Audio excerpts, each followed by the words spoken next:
Hello friends. अब हम लोग एक काफी इंपॉर्टेंट टॉपिक देख रहे थे, that was your accounting concepts.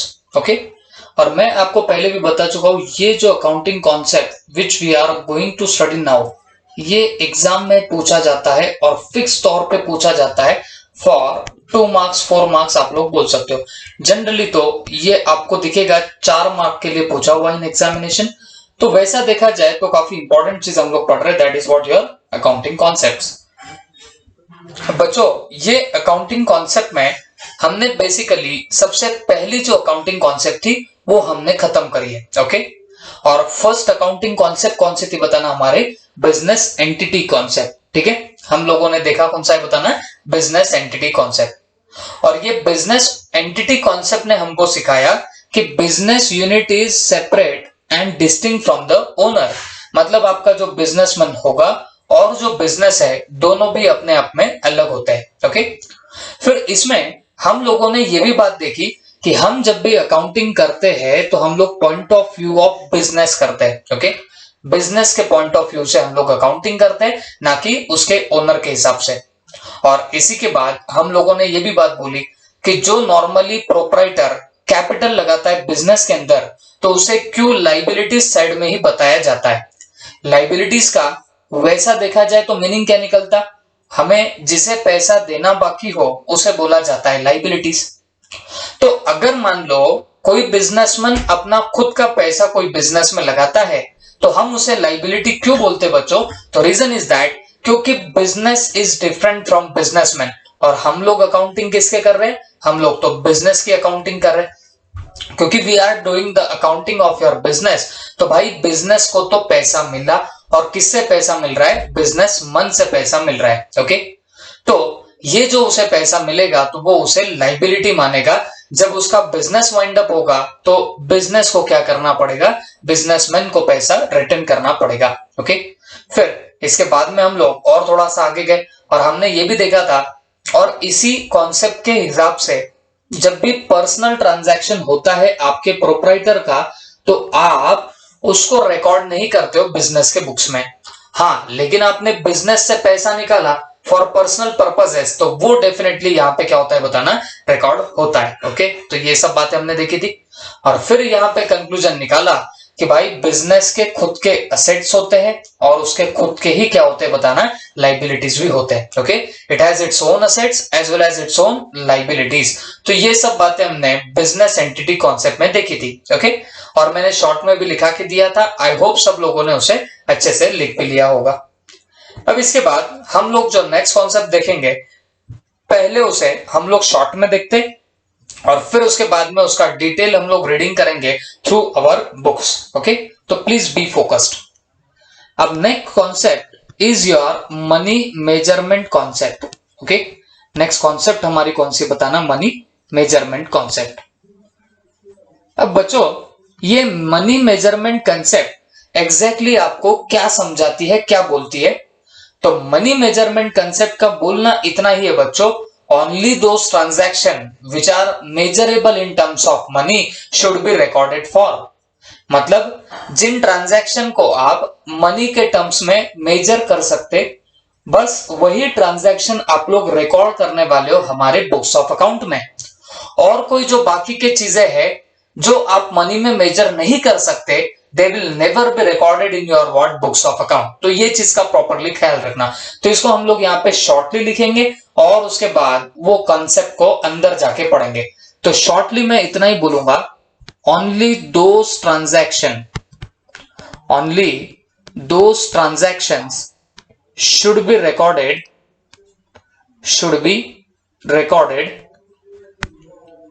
which are measurable in terms of money, which are measurable in terms of money.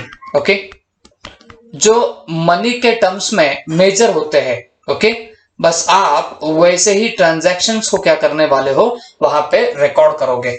आप कोई एरे गहरे ट्रांजैक्शंस रिकॉर्ड कर रहे हो क्या, नहीं, हम सिर्फ वो ट्रांजैक्शन रिकॉर्ड करेंगे जिन्हें आप मेजर कर सकते हो इन टर्म्स ऑफ मनी। ओके, तो बच्चों ये रहा आपका मनी मेजरमेंट कॉन्सेप्ट।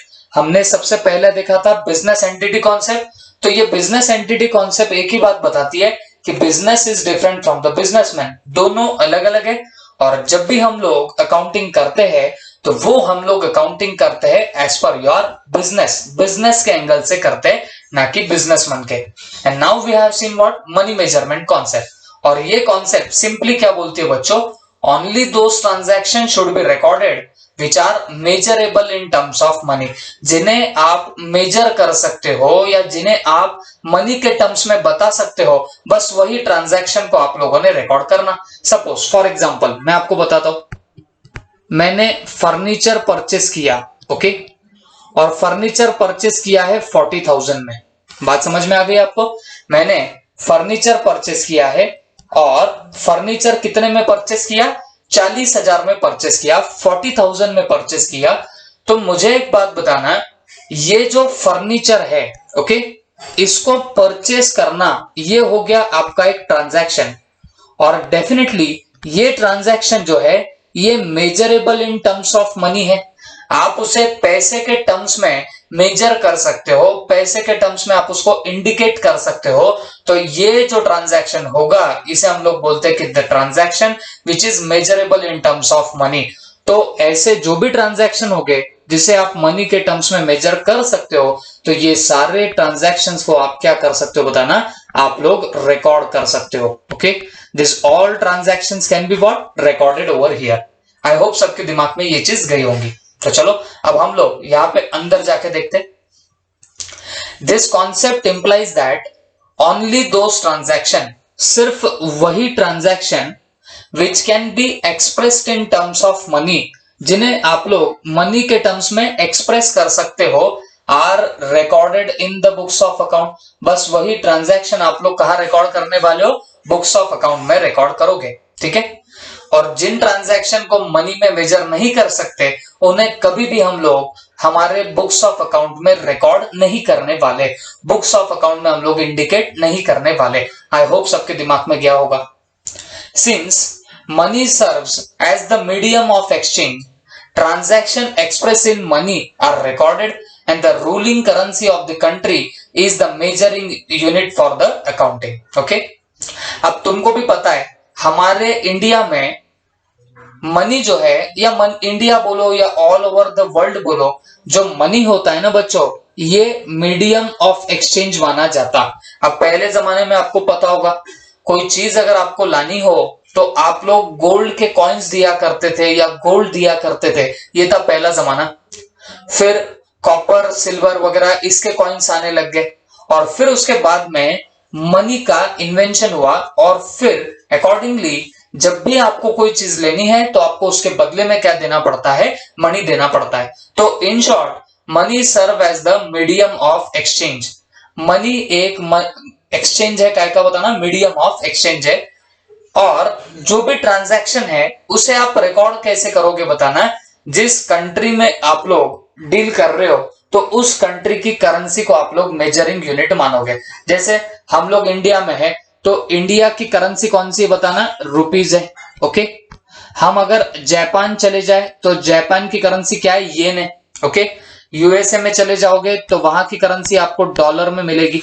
बोलने का मतलब क्या है कि भाई जो पर्टिकुलर कंट्री में आप लोग जा रहे हो तो वहां की जो करेंसी होगी उसी में आपका क्या होने वाला है, अकाउंटिंग होगा, और उसी के हिसाब से मनी को मेजर भी किया जाता है। ठीक है, इंडिया में रुपीज, जापान में येन, डॉलर कहां पे रहेगा बताना, आप अगर यूएसए चले जाते हो तो वहां पे आपको डॉलर्स मिलने लग जाएंगे।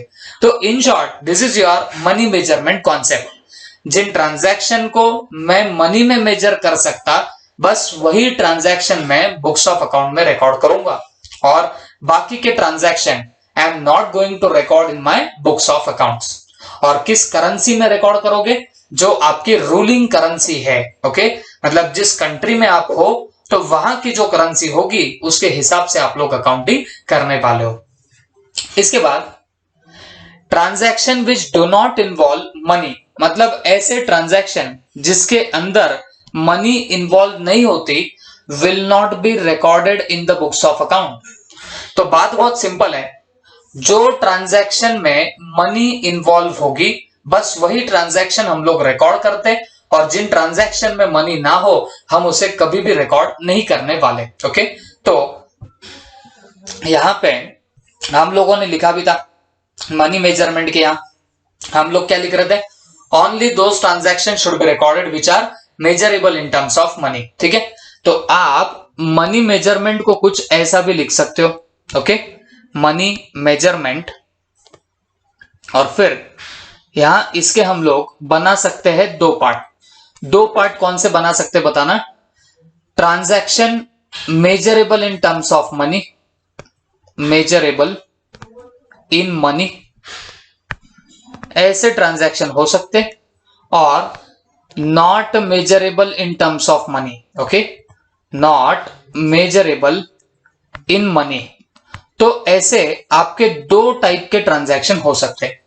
तो जो transaction measurable in terms of money हो इनको आप रिकॉर्ड करोगे बुक्स ऑफ अकाउंट में, और जो ट्रांजैक्शन नॉट मेजरेबल है इन्हें हम लोग कभी भी बुक्स ऑफ अकाउंट में रिकॉर्ड नहीं करने वाले। ओके, तो ये है आपकी शॉर्ट में मनी मेजरमेंट कॉन्सेप्ट। ठीक है, तो बच्चों जो ट्रांजैक्शन रिकॉर्ड नहीं होता वो कौन सा होता है, जो measurable in terms of money नहीं है। अब इसके एग्जांपल क्या हो सकते हैं, working condition in the work place. अब मान के चलो हम जहां पे काम कर रहे तो वहां पे बहुत अच्छी कंडीशन है फॉर द वर्किंग, तो वो कहीं ना कहीं एडवांटेजियस चीज हो गई, बट क्या उसे हम टर्म्स ऑफ मनी में मेजर कर सकते क्या, तो जवाब नहीं कर सकते। तो ये सवाल उठता कि क्या हम लोग बेटर वर्किंग प्लेस को रिकॉर्ड करना चाहिए या नहीं करना चाहिए, तो जवाब नहीं करना चाहिए। वैसे ही एम्प्लॉइज जो है हमारे पास, हम पगार पानी नहीं कर रहे तो बंदे लोग कर रहे स्ट्राइक। ओके, इन लोगों ने क्या कर दिया, स्ट्राइक कर दी। अब सवाल यह है उनके स्ट्राइक करने से कहीं ना कहीं हमारा नुकसान हो रहा, लेकिन इनकी जो स्ट्राइक है ये क्या measurable in terms of money है क्या, तो जवाब है नहीं रहेगा। तो हम लोग इसे भी क्या नहीं करने वाले, रिकॉर्ड नहीं करेंगे। ओके, इसके अलावा हमारे पास काफी सारे टैलेंटेड वर्कर्स है, तो अगर हमारे पास में टैलेंटेड वर्कर्स होंगे तो क्या हम उनका talent in terms of money record करने वाले हैं क्या, तो जवाब है वो भी रिकॉर्ड नहीं होगा। तो अगर तुमको समझ में आ रहा होगा तो ये मनी मेजरमेंट कॉन्सेप्ट क्या करती है बच्चों, सिर्फ उन्हीं ट्रांजैक्शन को रिकॉर्ड करेंगी जिसमें मनी इन्वॉल्व हो, और जहां मनी का इन्वॉल्वमेंट नहीं वहां पे ट्रांजैक्शन की रिकॉर्डिंग भी नहीं होगी। आई होप सबको समझ में आया होगा। Okay, as they cannot be expressed in terms of money, it helps in understanding of the affairs of the business, as money serve as the common measure by means of which heterogeneous facts about the business are recorded. Okay, अब इस concept से क्या होता है, it helps in understanding the state of affairs of the business। देखो state of affairs का मतलब क्या होता, तो बेटा state of affairs का मीनिंग होगा position of the business। यहां पे कहीं तो भी लिख दो state of affairs. Okay, state of affairs, तो इसका मीनिंग क्या होता है बताना, पोजीशन ऑफ द बिजनेस। तो हमारे बिजनेस की पोजीशन क्या है ये आपको कहां से पता चल सकता है बताना, आपके मनी मेजरमेंट कॉन्सेप्ट की वजह से। देखो बेटा बात तो बहुत सिंपल है ना, हमारा बिजनेस प्रॉफिट कर रहा कि नहीं कर रहा, या कर भी रहा है तो कितना प्रॉफिट कर रहा है, ये सब अमाउंट कहां से निकलेगी, अगर हमने उन ट्रांजैक्शन को रिकॉर्ड किया जो measurable in terms of money हो, तभी हम लोग निकाल सकते हैं कि हमारे बिजनेस में प्रॉफिट हुआ तो कितना प्रॉफिट हुआ, लॉस हो रहा है तो कितना लॉस हो रहा है, तो ये हम लोग तभी निकाल सकते हैं। ओके, तो कहीं ना कहीं यहाँ पे मनी ही ये सारे पर्पस सॉल्व करती है। Okay, it is a common measure by means of which heterogeneous fact, heterogeneous का मतलब होता है different different. Okay, heterogeneous facts about the business are recorded, जो बिजनेस से रिलेटेड हेट्रोजीनियस फैक्ट्स है वो सारे के सारे रिकॉर्ड होते हैं। ओके, ये मनी मेजरमेंट कॉन्सेप्ट होगी। जैसे a business has 5 computers, 2 tables, 3 chairs, the asset cannot be added to give useful information। मतलब अपने बिजनेस में अपने पास 5 कंप्यूटर है, 2 टेबल्स है, 3 चेयर है, इन सबको आप लोग क्या नहीं बोल सकते बताना, आप इनसे आप लोग कोई मेजरमेंट नहीं कर सकते। हाँ, लेकिन अगर आप बोल सकते हो कि भाई ये 5 कंप्यूटर कितने वैल्यू के हैं, 2 टेबल कितने कॉस्ट के हैं, तो फिर ये कहीं ना कहीं आपको क्लियरर पिक्चर देने लग जाएगा। तो इन शॉर्ट आपको बस इस कॉन्सेप्ट में एक ही बात याद रखनी है कि मनी मेजरमेंट कॉन्सेप्ट बोलती क्या है। The concept says very simply that only those transaction should be recorded which are measurable in terms of money. So सिर्फ जो मनी में मेजर होंगे बस वही ट्रांजैक्शन रिकॉर्ड करेंगे। जैसे मैं किसी को रेंट पे कर रहा हूं, मैंने मान लो 7,000 का रेंट पे किया, ओके। रेंट पे करना इज अ ट्रांजैक्शन, बट क्या ये measurable in terms of money है? तो जवाब है, क्योंकि मैं कितना रेंट पे कर रहा हूं, 7,000 रुपीज का रेंट पे कर रहा हूं। तो इन शॉर्ट मैं रेंट को मेजर कर सक रहा हूं, काय के अंदर बताना, मनी के टर्म्स में। मैंने फर्नीचर परचेस किया, ये भी एक ट्रांजैक्शन है, बट ये ट्रांजैक्शन में भी मनी इन्वॉल्व है। आप इसे भी मेजर कर सकते हो बाय वे ऑफ मनी। तो जिन जिन चीजों को हम लोग by way of money measure कर पाएंगे वो सारी चीजें काय के अंदर आ जाएगी, आपके मनी मेजरमेंट कॉन्सेप्ट के हिसाब से आपके बुक्स ऑफ अकाउंट में आएगी। इन शॉर्ट जिनको आप रिकॉर्ड कर सकते हो वो वही ट्रांजैक्शन होंगे जिन्हें आप मेजर कर पाओगे इन टर्म्स ऑफ मनी, और जिन्हें हम मेजर नहीं कर सकते वो कभी भी आपको बुक्स ऑफ अकाउंट में नहीं मिलेगा। जैसे मैंने आपको बताया टैलेंट ऑफ द एम्प्लॉइज, हमारे पास काफी टैलेंटेड एम्प्लॉइज है, ओके, बट क्या हम उनके टैलेंट को मनी में मेजर कर सकते क्या? तो जवाब है नहीं कर सकते।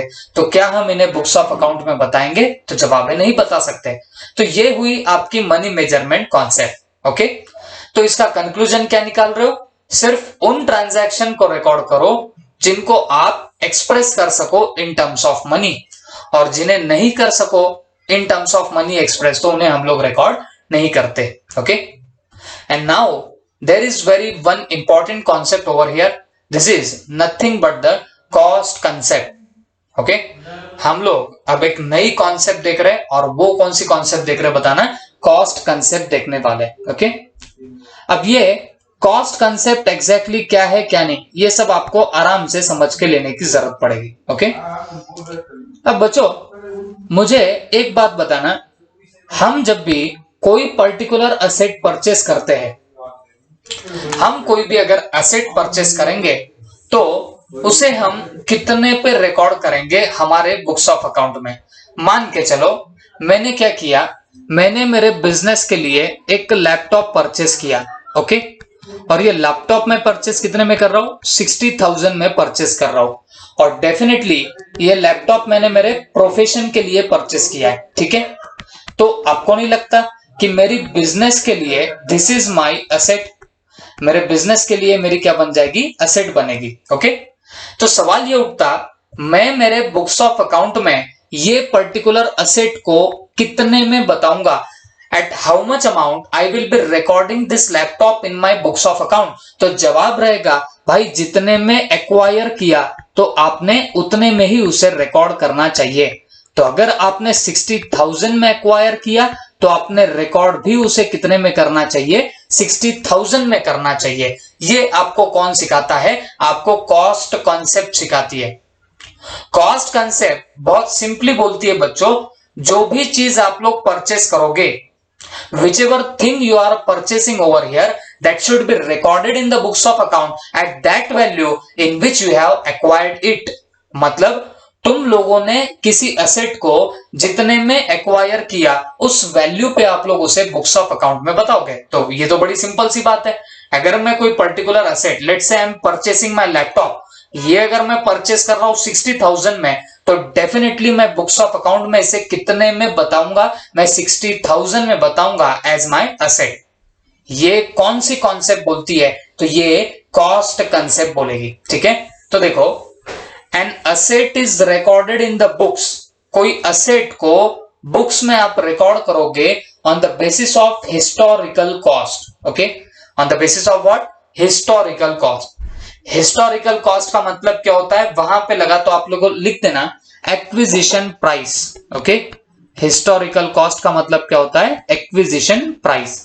मतलब आप जितने में परचेस करोगे उतने में आपने उसे क्या करना चाहिए, रिकॉर्ड करना चाहिए, okay.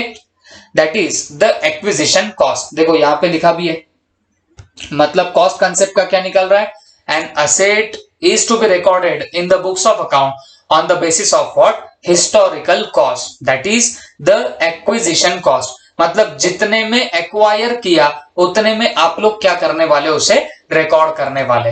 Okay, cost of acquisition will be the base for all further accounting. अब आगे जो भी आपको अकाउंटिंग करनी है तो उसका बेसिस क्या रहेगी बताना, हिस्टोरिकल कॉस्ट रहेगी। It does not mean that asset will always shown in the cost. अब इसका यह भी मतलब नहीं होता कि हमेशा आपकी असेट कितने पे बताई जाएंगी, कॉस्ट पे ही बताई जाएंगी। It is recorded at cost at the time of purchase but is systematically reduced in the book value by charging the depreciation। Sir यहां से दिमाग में कुछ नहीं गया तो बच्चों थोड़ा सा आप ध्यान देना। अब पहली बात, मैं आपके सामने कुछ चीजें रख रहा हूं, कुछ एग्जांपल रख रहा हूं, आप इसको आराम से यहां पे नोट कर लेना, ध्यान में रख लेना।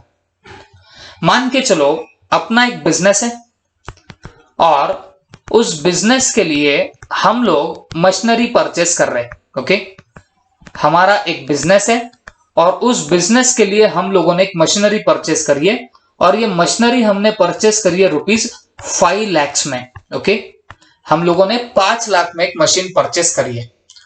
तो बच्चों मेरे को एक बात बताओ, जो भी आप मशीन परचेस करते हो, फर्नीचर परचेस कर रहे हो, कंप्यूटर परचेस कर रहे हो, ये सब तुम्हारे लिए क्या है? तो ये सब तुम्हारे लिए है असेट्स। ये सब हमारे लिए क्या रहेंगे बताना, असेट्स। ओके, तो अगर हम लोग एक मशीन परचेस कर रहे हैं तो it will be my asset, ये मेरी असेट रहने वाली है। ये चीज आपके दिमाग में जानी चाहिए।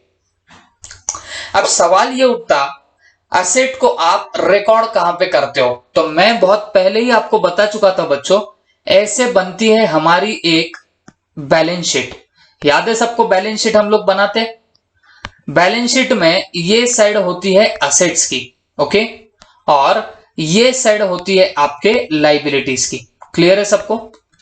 तो हमेशा याद रखो, जब भी कोई असेट आप लोग परचेस करते हो तो उस असेट को आपको उठा के यहां पे बताना पड़ता है।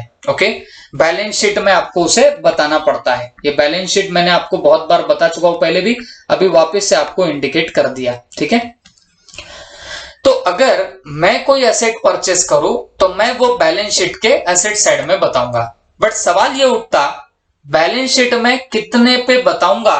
तो बेटा कॉस्ट कंसेप्ट बोलती है यहां से कि भाई जितने में एक्वायर करोगे ना उतने में आप उसे बैलेंस शीट में बताओ। तो मैं मशीन को यहां कितने में बताऊंगा? तो ₹5 लाख में मैं बताऊंगा। ओके, अब ये जितने में एक्वायर किया उतने में उसे असेट्स में बताना, ये कौन समझाता है बताना आपको? ये कॉस्ट कंसेप्ट बोलती है। ओके, तो कॉस्ट कंसेप्ट सेज दैट अगर आप कोई असेट परचेस करो तो उसे जब आप बैलेंस शीट में बताओगे तो वो आप लोग हमेशा कितने पे बताओगे बताना? एक्विजिशन प्राइस पे बताओगे। अब ये 5 लाख क्या है बताना? एक्विजिशन प्राइस, मतलब हमने उसे जितने में परचेस किया उतने में हम लोग उसे रिकॉर्ड करने वाले, that is called as acquisition price.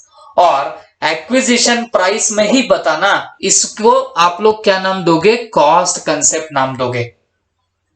किसी भी एसेट को एक्विजिशन प्राइस पे बताना, ये हमें किसने सिखाया? हमको कॉस्ट कंसेप्ट बताती है। ठीक है, तो फिर कल चल के मैं लैपटॉप परचेस कर रहा हूं, कितने में परचेस कर रहा हूं? 60,000 में मैंने परचेस किया। तो बताओ मैं उससे रिकॉर्ड भी कितने में करूंगा? मैं उससे रिकॉर्ड भी 60,000 में ही करूंगा। ये भी मुझे कौन बताएगा बताना? ये भी मुझे कॉस्ट कंसेप्ट बताती है। ओके, तो कॉस्ट कंसेप्ट का बोलना बड़ा आसान सा है। ये कॉन्सेप्ट सिर्फ इतना ही बोलती है, जो भी चीज जितने में एक्वायर करोगे, जितने में परचेस करोगे, आप लोग उतने में ही उसे क्या करते जाना बताना? आप लोग उसे रिकॉर्ड करते जाना। This is shown by your what? Cost concept. Okay, लेकिन बच्चों सवाल ये उठता कि क्या मैं ईयर बाय ईयर, अब ये मशीन मैंने अगर 5 लाख रुपीस में परचेस किया तो क्या मैं year by year balance sheet में इसे 5 लाख में ही बताऊंगा क्या? तो जवाब है ऐसा नहीं होता। ओके, क्यों नहीं होता? मुझे एक आप लोग नॉर्मली एक बात बताओ। लेट्स से मैंने आज की डेट कितनी है? 17 अगस्त 2020 को मैंने एक लैपटॉप परचेस किया। ठीक है, मैंने एक लैपटॉप परचेस किया है, मान के चलो वो 60,000 में मैंने लैपटॉप परचेस किया। ठीक है, अब मुझे आप लोग एक बात बताना, मैं इस लैपटॉप को 1 ईयर तक यूज करता हूं, मैं इसको 1 साल तक यूज करता हूं और मैं आपसे मिलता हूं और मैं आपको बोलता हूं कि यार देखो ये मेरे पास में एक लैपटॉप पड़ा हुआ है, अब मेरे कोई काम का नहीं, तो चलो मैं तुम्हें बेचना चाहता हूं, क्या तुम परचेस करना चाहते हो? तो आपने बोला सर ठीक है हम परचेस कर लेंगे। तो मैंने आपको बोला देख भाई मैंने 60,000 में परचेस किया था 1 साल पहले, तो चल मैं तुझे 60,000 में ही बेचता। तो मैं आपको ऐसा बोल दूं तो क्या आप लैपटॉप परचेस करने वाले हो? तो जवाब है आप 60,000 में डेफिनेटली नहीं परचेस करोगे आफ्टर 1 ईयर। आप बोलेंगे सर क्या बातें कर रहे हो, आपने 1 साल तक यूज किया ना, अब आप हमें 60,000 में ही कैसे बेचने की बात कर रहे हो? हम 60,000 में लेने के लिए रेडी है ही नहीं आपके इस पर्टिकुलर लैपटॉप को। ऐसे तो आपने खुल्लम खुल्ला मुझे बोल दिया।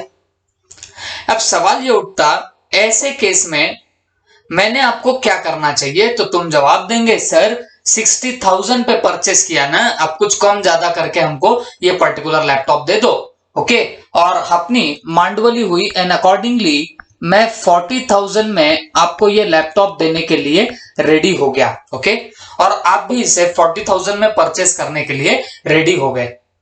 मेरे को एक बात बताओ, मैंने तो 60,000 में लैपटॉप परचेस किया और सिर्फ 1 ही साल यूज किया, बट देखो आपने जब उसको सेकेंड हैंड लिया तो आप लोगों ने उसे कितने में लिया बताना? 40,000 में लिया। ओके, तो बच्चों आपने क्यों 40,000 में लिया?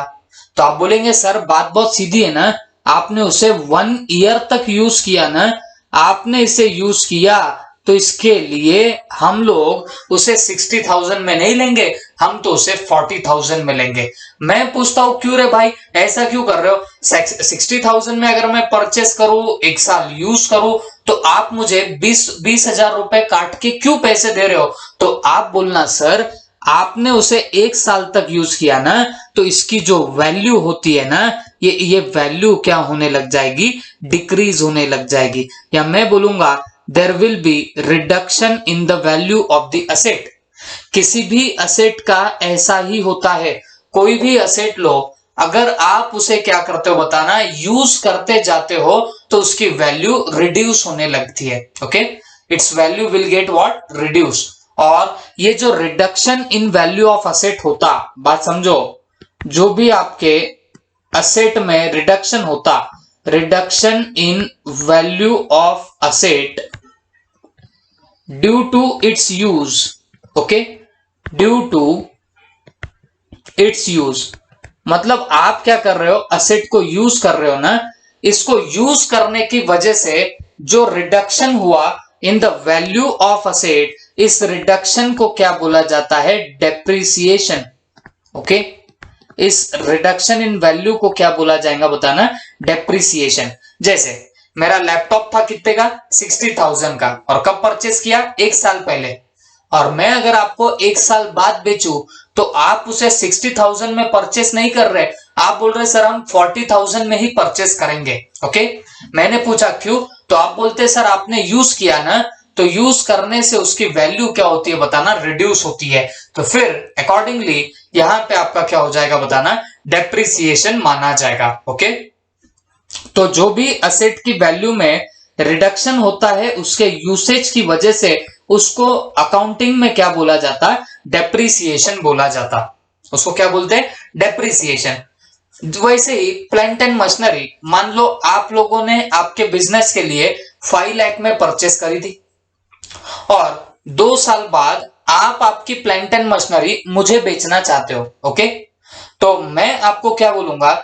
मैं आपको बोलूंगा देख भाई या बहन, तुमने अगर 2 साल तक प्लांट एंड मशीनरी यूज करी तो इसकी वैल्यू रिड्यूस हो गई, अब मैं तुम्हें 5 लाख रुपए नहीं दूंगा, 5 लाख रुपीज से कम पैसे दूंगा और अकॉर्डिंगली तुमसे मशीन परचेस कर लूंगा। अरे बात समझे या नहीं समझे? तो इन शॉर्ट मैं लेट से आपसे कितने ले लूंगा? मैं आपसे 2 लाख में मशीन ले लूंगा या 3 लाख में मशीन ले लूंगा। तो आपको एक बात समझनी चाहिए, ये जो वैल्यू में रिडक्शन आया आपके यूसेज की वजह से, तो दैट टर्मिनोलॉजी या उस यूसेज के वजह से जो रिडक्शन आता है उसे हम लोग क्या नाम देने वाले? डेप्रिसिएशन नाम देने वाले। We will be calling it as what? Depreciation. ठीक है, तो हमको कॉस्ट कंसेप्ट क्या सिखाती? तो cost concept says that asset recorded in the books of account at historical cost.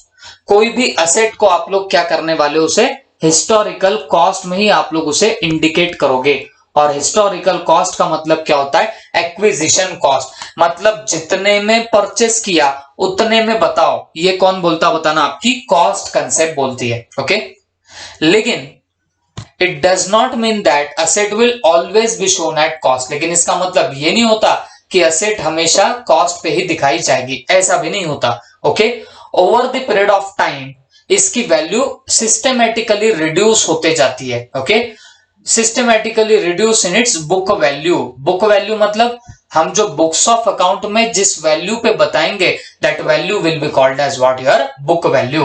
Okay, तो जब भी हम लोग कॉस्ट पे इसे रिकॉर्ड कर देते हैं तो फिर होता क्या है बच्चों, अब जैसे मशीन को कॉस्ट पे रिकॉर्ड किया, मतलब जितने में एक्वायर किया था उतने में हमने उसे रिकॉर्ड कर दिया, तो फिर over the period of time क्या होता है बच्चों, इसकी वैल्यू रिड्यूस होने लगती है। It's value will get what, reduce. और जो रिडक्शन होगा तो उस रिडक्शन को हम लोग क्या बोलने वाले बताना, डेप्रिसिएशन बोलेंगे।